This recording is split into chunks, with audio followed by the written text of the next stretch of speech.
So my career choice was occupational therapist, and occupational therapists work with patients to improve and develop their skills for everyday life. Occupation, the word itself, refers to any job or profession. So occupational therapists quite literally help their patients perform jobs, activities, overall adapt to their full extent of their own lifestyle. So as you can imagine, OTs cater to a wide variety of individuals and can develop specialized skills in many different subsets. So because of the high variety in specialized skills of OTs, you could probably imagine that the work setting and job duties of individual OTs can vary greatly as well. An OT can help someone who's lost a leg learn how to move around their house again.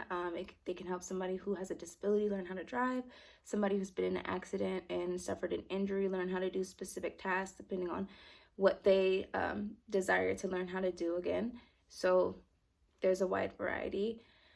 The goals include helping patients reach individual personal desires, so the field is very mindful of the subjective experience of its patients or clients, and the scope of practice allows for treatment plans to address limitations and allows the OT to make decisions on what adaptive or rehabilitative equipment or techniques will get them to their goals.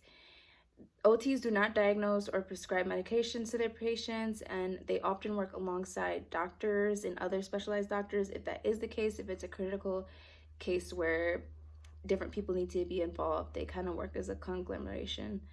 So there's no specific population that OT works with. Disabilities, illnesses, and injuries are not limited to a specific group of people or subset of people. So really anybody could be a patient in the occupational therapy world. So in this case study, Mary is a 75-year-old woman seeking an OT who specializes in gerontology after a recent fall that broke her hip and required surgery.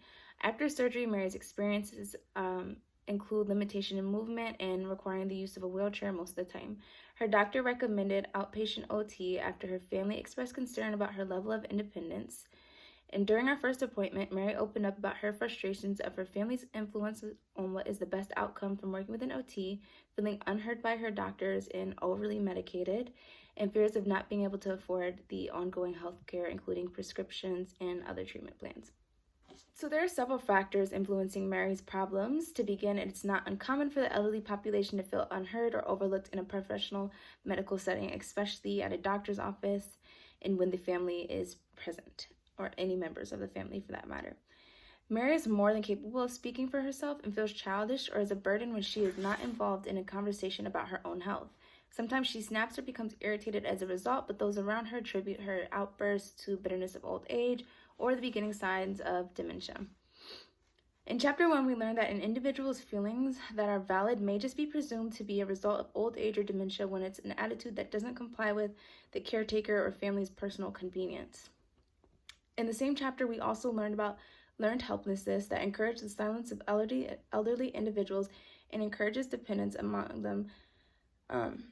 So basically here is that the issue is that people are seeing them as incapable and they become separated from a form of humanity that allows us to feel heard and understood by those around us. This goes hand in hand with the over-medication that we'll discuss in the second problem pertaining to healthcare.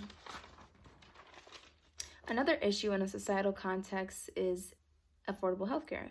According to Chapter 3 in the textbooks, American elders over 65 use 1/3 of all prescription drugs. Individuals are pushed into a sick role, creating a demand for quick fixes and over-medicating. America runs on capitalism, therefore profiting off the ill. And throughout our lives, we're conditioned to not only resist aging, but to equate it with disease and deteriorating. This explains why healthcare is so extremely expensive in America, and it's not uncommon for an individual to be in Mary's situation and overwhelmed by medical costs. Mary's intersectional identity is that she is a woman and she is low income, and she's not necessarily poor. You don't have to be poor to struggle with healthcare costs in America, but her family does have to come together to afford her treatments and prescriptions, and that puts a financial strain on them. So lower income or poverty cycles in America combined with extreme healthcare costs and over-medicating, therefore over-prescribing, puts Mary in a position where she is experiencing financial insecurity. In addition, she is a woman, and as we've learned over the semester, women are disproportionately affected by aging and aging stereotypes. As her occupational therapist, there are several solutions that I can offer to Mary. The first being that we can put her goals first and at the forefront of all of our objectives. As I mentioned before, occupational therapy is an entirely subjective experience, so whatever she desires is what we work on, and that should help with her feeling heard and understood. I will actively listen in our personal one-on-one settings to make sure that she feels as though she's receiving the attention that she needs. I'm not a counselor or a therapist. It's out of my scope, so I can't advise her family or talk to her family, but I can encourage her to have these discussions with her doctors and with her family members about her feeling overwhelmed or unheard. I can make records of what she has said just so that it is on record, make notes of all of her concerns, and if that's ever needed to be sent to another doctor or another type of specialist, even a therapist, it's there. And lastly, I can provide her with resources if she expresses an interest in nutritional guidance or exercise. Right now, alternative medicine is not widely accepted, so depending on my setting, I might be able to offer her resources on that in that field as well. If I'm working at a hospital, they might limit my ability to do so, but hopefully in the future, they'll be a little bit more accepting of other forms of medicine. Those are the pros of what I can do for Mary. On the other end, the main con is that just because in my setting I uphold these certain standards doesn't mean that in her experience everything will work out. It doesn't mean that it'll necessarily change anything on a societal level. It's just personal and really only what I'm able to do. So on a societal level, I think that the solutions are pretty straightforward. The first being universal health care that would help lift a lot of the burden, stress, and possibly even some tension among the family dynamic, not just in Mary's case, but Americans in general.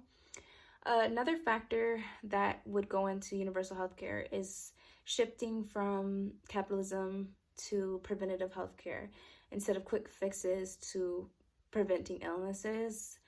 I feel like with this, we would incorporate more nutrition, more exercise, and maybe shift focuses to some alternative methods of healthcare. With that being said, that would help alleviate the issue of paying for prescriptions and taking prescriptions, experiencing the side effects, and feeling overwhelmed by that. The main con I see to this is possibly longer wait times as far as getting into making these appointments, but that's just a possibility, and I also feel as though the preventative healthcare will lessen the demand and therefore shift that need for constant doctor's appointments and constant attention. Another big theme that we've looked at throughout the semester is just making sure that if the topic surrounds the elderly individual, regardless of the age, that they're at the forefront of our attention, and just making sure that we are listening to them and that we are not entirely speaking for them or really speaking for them at all.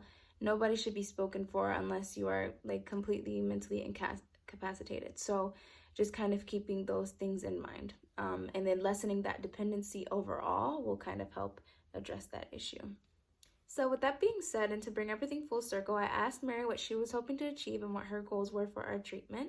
And while she is interested in adapting to her environment after her injury and learning how to navigate a wheelchair through her home and certain things like that, as far as adapting and using equipment that can help her perform daily tasks, she also has an interest in hobbies. She's not necessarily worried about certain things such as keeping up with being able to drive. She has transportation available to her through the city, and she feels comfortable with that. She more so wants to focus on skills that she hasn't really been able to give time to throughout her life, such as cooking, doing different activities such as painting, glasswork, and that sort of thing.